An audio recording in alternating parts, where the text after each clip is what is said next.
Bonjour, voici une recette simplissime et gourmande à souhait, destinée à ravir les papilles de vos convives, et qui me remémore ces mots de l'inoubliable Paul Bocuse: il ne faut jamais oublier les bons produits.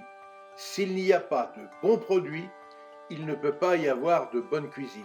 Ainsi, grâce aux excellentes tomates de plein champ de chez Mylène et Jordan, installées sur les hauteurs de Réalville en Tarn-et-Garonne, associées à des crevettes patiemment marinées et au savoureux anchois rock de Collioure, le bonheur sera réellement au rendez-vous dans l'assiette.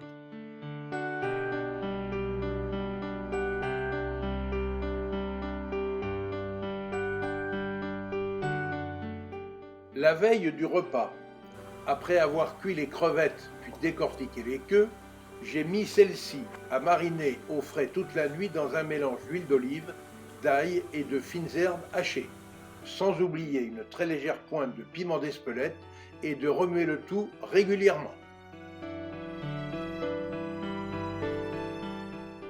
Le jour du service, j'ai commencé par tailler les tomates en rondelles avant de les disposer en rosaces en alternant les rouges et les jaunes, puis je les ai assaisonnées légèrement de fleurs de sel, de jus de citron et d'un trait d'huile d'olive.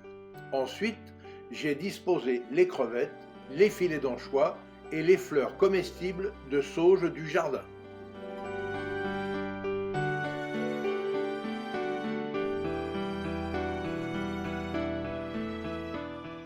Voilà, le tour est joué.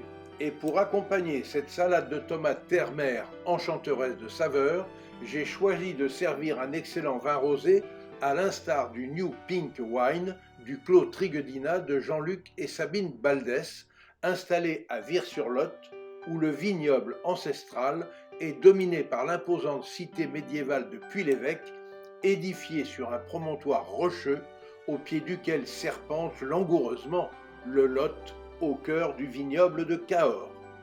Mais sans jamais oublier que le vin doit être consommé avec modération, bien évidemment. Pour suivre facilement mes recettes et nos reportages, abonnez-vous à notre chaîne Escapades et Découvertes TV, c'est gratuit. Et surtout, obligez-vous à faire travailler les producteurs locaux de vos régions. Vous participerez ainsi à la sauvegarde des artisans du goût français.